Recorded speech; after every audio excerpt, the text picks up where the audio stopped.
that form out.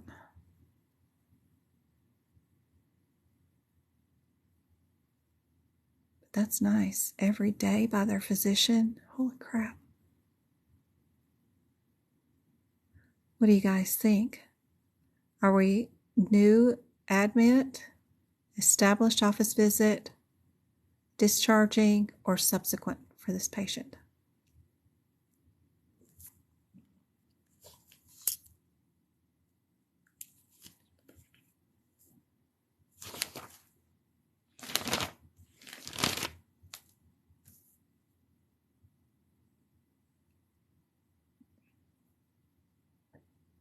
Whatever you do pick will match with low MDM, expanded problem-focused history and exam too, by the way. They'll all match, which is handy-dandy.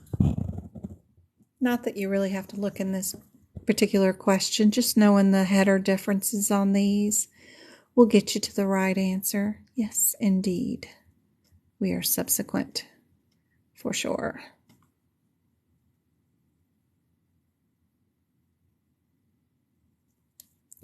All right. Our 212 is an established, and so is 13. What's our 366? Where in the world?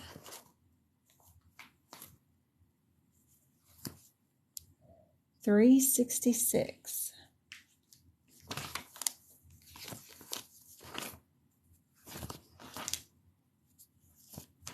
366, we've got team direct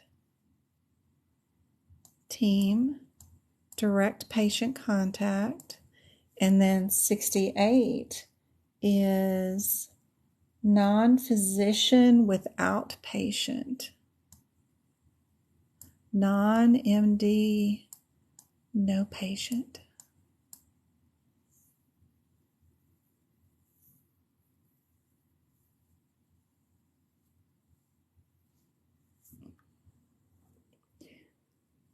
So we do have patient contact. So yep, you can definitely pick your 66. Yep. Easy peasy.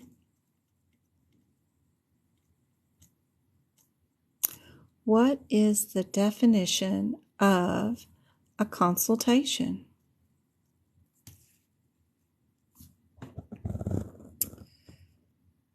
So, is it a follow-up visit, an E&M provided by the request of another physician, a type of E&M initiated by a patient or family member, or official consent by a physician? Our question again is, what's the definition of consultation? Good job. Yes, it is B. At the request of another physician. And they do have that definition on page 27. All right.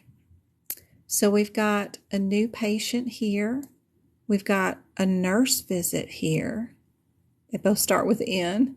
And then we've got established and then established visits. How would we handle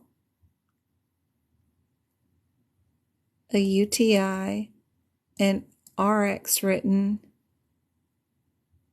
prior visit? Today, the nurse tests the urine to see if the UTI is cleared up. How would we fill that visit? Oh yeah, it's trash can day.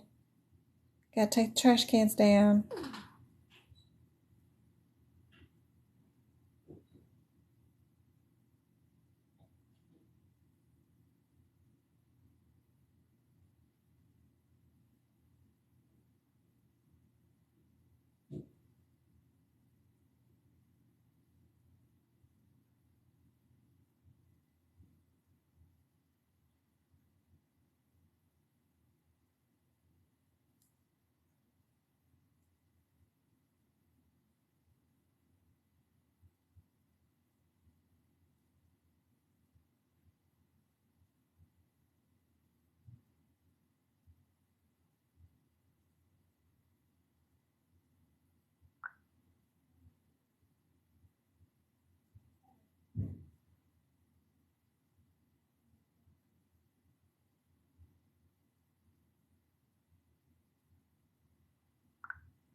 Oh my gosh. Somebody I sold my old washing machine to 2 years ago just messaged me back saying, want to know, what did she say? I know I bought the washer off of you 2 years ago. Wanted to ask if it still has a warranty. Oh my. Like I would have given her the warranty book, the manufacturer books. I'm into saving books all the time. The warranty card would be in the back of the book. Oh my. Okay. Yes, we are doing a nurse visit. I swear. I know it's been 2 years. Before I call Sears, I'm like, good Lord. That was 2 years ago. Yep. Here we go. Yes, we got a nurse visit for this one. I get so distracted by some of this stuff. All right, we got an established patient. And I think these are all consults.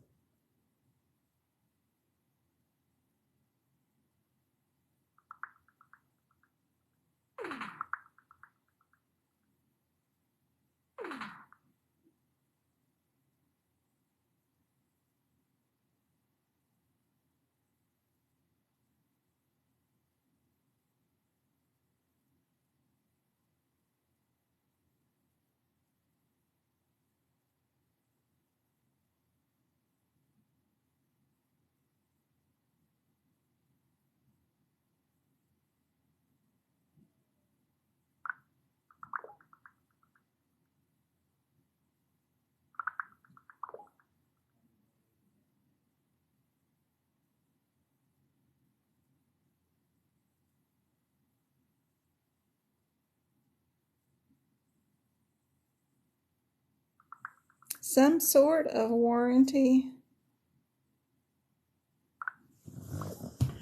It had a 10-year, and these are all consults. But I'm not sure how long we had it before I sold it. I bought a Samsung. Don't ever buy a Samsung anything. Which of the following consult codes, so we know it's going to be a consult code, we can get rid of the established, would go for this one? Oops, we got 1 hour performed in a specialty office with comprehensive history. So this one's the hospital one, right? So we can get rid of B too. So it'll be a difference between the 44 and the 45.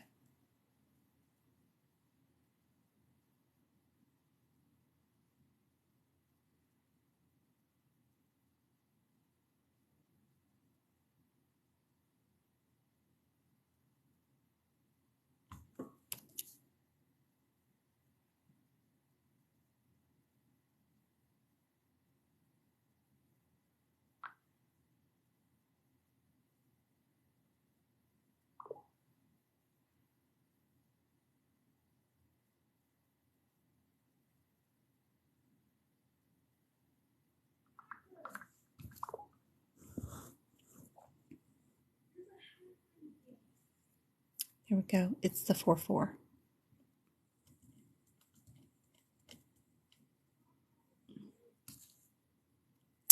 Which of the following significant pieces of information regarding family history in a review of medical events? Which one is for family history?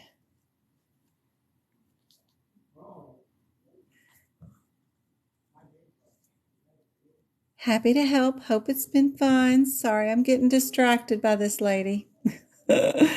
Asking me about the warranty on something I sold her 2 years ago. So I don't think age is family history, right? Not really. Coordination of care, no. Marital status, no. So it just means diseases. Super easy question, but just something you got to think about. Some of their questions will be totally weird and unique and might ask something you hadn't even thought to think about, like that kind of stuff. So it's fun. 994, 63, 65, and 64. Where the heck are these codes? You had an LG before and loved them, but I moved and didn't want to carry them. Yeah, they're heavy beasts. And it worked forever. I just, with the boys getting bigger, like 13-year-old boys, and then my oldest, and then my mom and me. Oh my gosh, we have heavy clothes and heavy blankets. I wanted something bigger interior wise that I could do like industrial stuff. And Samsung had the biggest britches there was. So I got like a 10 whatever. Instead of like a 6.5 capacity, I got a 10. I don't know, it's huge. But it leaks like from day one, and you can't get them to fix anything. It works. It just leaks water out the front cover and makes the front of it not very pretty at all because it's got hard water stains on it all the time. And you can't get them to fix anything, Samsung. So, but it works. It just leaks on itself. It like tears up. It's funny. It doesn't drip on the floor, but it tears up on itself. It's funny. All right. 465 is recession during baby delivery. This is birthing center. So is 64, right? And 60 is hospital admit. And 63 is hospital birthing center. But these two are attendance at delivery. Five more.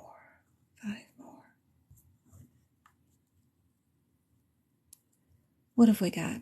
Attends delivery, so we know we can get rid of that, and we can get rid of that. Both of these are attends delivery.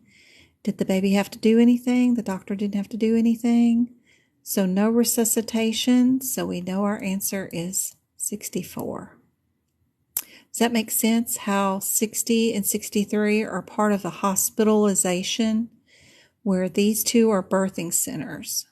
So the first thing to look for is whether they're attending a delivery somewhere.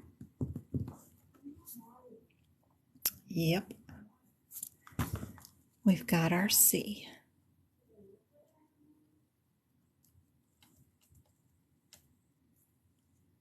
So we got our 385. 385. Oh, Lord. So we got our wellness for our new patients, right? New patient. 95 is established. 402 is counseling. And 406 is behavioral. So let's see what's going on.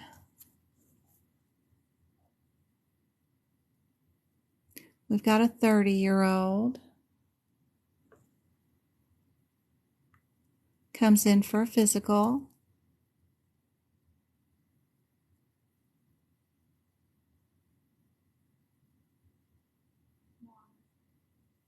Come back as needed. Seems like we do have a default. It does say established, but there is a guideline that if the question just says a 30-year-old patient comes in to see the PCP for a physical and they didn't say the word established, what would you pick? New or established? The guideline states you always code established, even if it doesn't tell you whether you are established or not. So we would definitely be doing our D, right? For our established patient. Yep.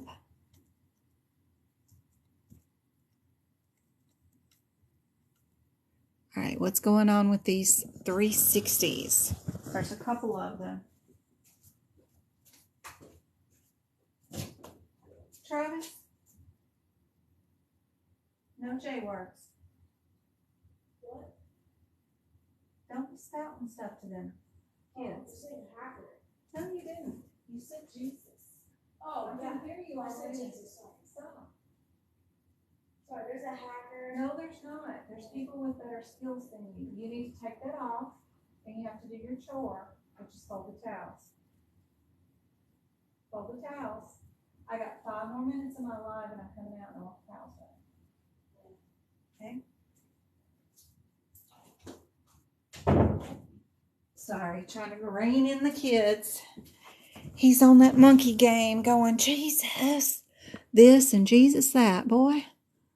Be nice. All right.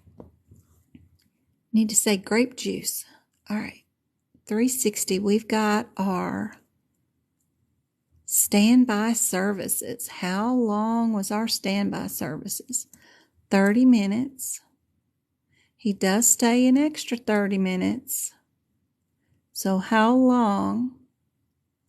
Do we times it by itself or do we times it by 2?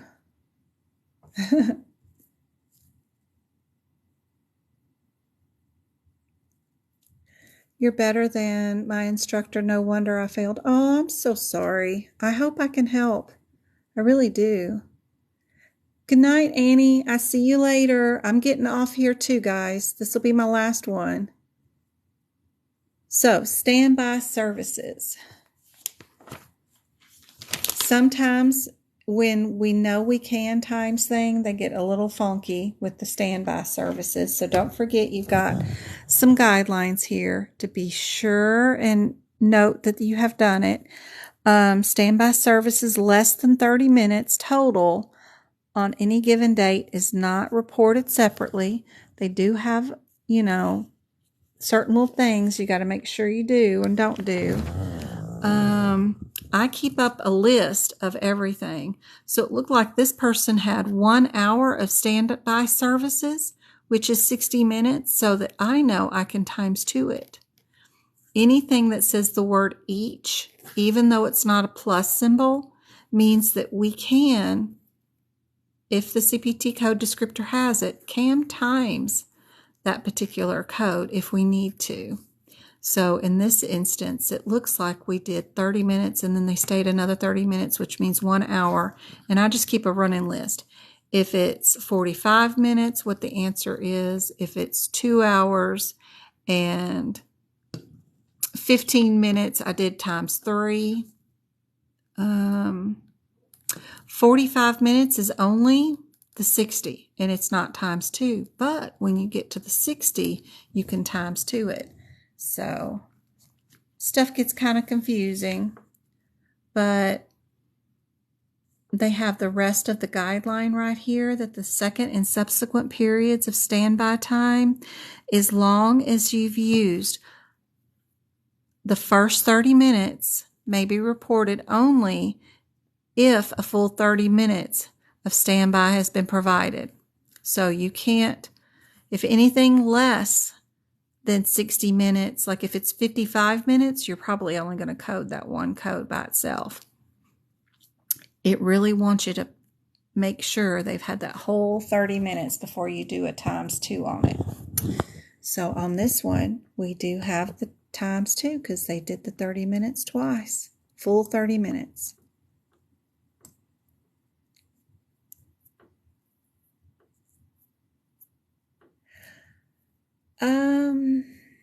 Let's see, what is she asking? Yeah, the course is meant to be very different than the exam for one thing, and they don't tell you that. I teach from the exam point of view, which is different than everybody else. Everybody else is teaching you how to code. Well, I'm teaching you how to pass the exam from the exam point of view. So that's a little different. Also, let's see, what else was I supposed to be doing? Times 2. Thanks, guys. I'm glad oh, do I have a video just for E&M? Yeah, I'm not that organized. I mean to. I am sorta. I've done some workshops where they were just E&M associated and then only E&M, and I did 50 one workshop, and then I did 50 another workshop. It was just back to back, all E&M questions. Those happen on a random Sunday a month, usually in the middle of the month, and we get together on a Zoom and do those. But the free time that I do here on TikTok, I teach 2 hours 3 times a week here free on TikTok, and then I repost those on YouTube. They're more random. I have interruptions because of the family life going on, or I might switch like I did tonight. I did radiology, I did E&M, I did burns, and I did radiology. So I did 4 different subjects tonight, all on one video for 2 hours. So a lot of that free content is more different, where it's segmented and not all one subject, but I try. It's just I want to get to everything, and people stop and ask questions. Hey, what about this code? What about that code? Can you do some of this? And I'm happy to switch subjects and do whatever anybody wants. So I don't have anything formal, and I don't sell my education unless it's the workshops you want to do on Sundays with me. But all my education and teaching is free, so it's just kind of more random and not very professional, but I think I do a pretty good job of teaching it. It's not very organized for the working class that are, working all day and home all night with the kids. It would be really nice if you didn't have to listen to 6 hours of 3 videos just to get a good understanding of E&M, but it's what I got. I don't have a video editor. It's just me randomly here on TikTok, just trying my best to help out, and then I repost the videos. I do my best to write down and put on the YouTube video headers that say what I'm talking about in those questions. So tonight when I repost this one, I'll say all 4 subjects so that you can flip around and skip through the videos till you find the one part you really want to talk about. But I wish I had one. I haven't developed a course. It is what you're essentially asking. I haven't developed a course where it takes it step by step and done one by one, because I do work full time, and then I tutor, which is turned into a full-time job, and then one-on-one anyway. And then I do these lives 3 nights a week, and then the workshop. So I haven't had time to create something more professional. Anyway, just trying to help. No worries. So I hope you keep hanging in there and coming back, and we'll do more and more. I'll be back on with Wednesday. Thank you for the gifts. Somebody gifted a diamond, and those gifts turn into free notes of my CPT pages or ICD-10 to somebody else. I've got a draw for one. I keep forgetting to have the boys come in here and draw for free notes. I've got, because I downloaded $38 from my almost 2 years here on TikTok the other day into PayPal, and that's good enough for a free set of notes for somebody. So I got to do a drawing. If you want to enter in on the drawing for free notes, be sure and email me with raffle in the heading to just medicalcodingbyjen.com. Just put, or Gmail, raffle in the header or the subject line at medical, oh gosh, why did I make my name so long? Coding by Jen at gmail.com. And put raffle in the heading, and I'll put you in on the drawing, and we'll do it this week. I've got a cookie jar over here somewhere. Where'd the cookie jar go? Oh, okay, it's over there on the nightstand. And I'll just put you in there for the raffle drawing. So we can do that. I just got to peel off some more names and put them in there. If you're on Etsy and you want to get a section of notes or 2. If you get 2 or more, you can put in the passcode 30% Jen to get 30% off if you buy 2 or more sets of notes.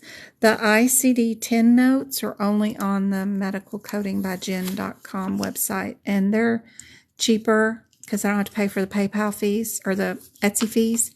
So this coupon is for Etsy, but all the documents are on my website. But the ICD-10 ones are the only ones that are exclusive to my website, which is medicalcodingbyjen.com. And those start like at $6, so they're fairly cheap. But if you need help, I'm around. Be sure and join our Discord group. It's free, and tons of practice questions are available in there. You just download the Discord app and go to medicalcodingbyjen.com and go to the social media link tab. You'll see the Discord. Join our Discord group. Click that little Mickey Mouse britches thing, and then you can come in here to our Discord group where we have practice questions. We have every book divided into a separate room so you can find all the resources based off whichever subject you're not doing well in. You can see copies of notes that I've shared or practice questions that other people have shared. Just tons of helpful info on in our Discord group too. So anyway, it's all free for you guys. Plus, you can message me there. And so I've got some messages right there. So you can talk to me there, which you can't hardly do on TikTok. But anyway, hope this is helpful. I will see you again on Wednesday night, 6:30 Arizona time zone. We'll do another couple of hours. Thanks, Twinkle, for hanging out. I will try to get it done Wednesday, but definitely by Friday to do the drawing. Yeah, some of the instructors just say, go read the guidelines, go do that, go do this. Well, you can't, I'm sure you've read the guidelines. They don't make any sense, so you have to have them taught to you so that you can relate to them, so you can visualize them as you're doing these practice exam questions. Anyway, that's what I like to teach, is stuff that makes it more relatable to you.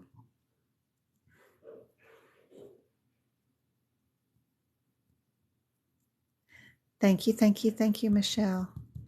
Appreciate it so much. That will help others. We had an instructor that gave us handouts before doing a lecture. I've had instructors tell students that they're never going to become a coder. Just mean, just awful too. And you paid that person for that education. I teach for free. Y'all don't have to tell them, pay me any money. I'm here to help you guys. But to tell a student who paid you several thousands or whatever that, oh, you're never going to become a coder. Wow. That's rough. Well, it's not your fault as the student that you're not a coder. It's your instructor's fault. You can teach sewing, you can teach coding, you can teach algebra if you have a good teacher that can associate things and take the time to explain it to you in the way that makes sense to you. It's got to be more individualized. Anyway, we could go on and on. I appreciate you guys, and I'm hopeful that this is helpful. Screenshot. Yep. Super helpful. All right, guys. Hey, MK.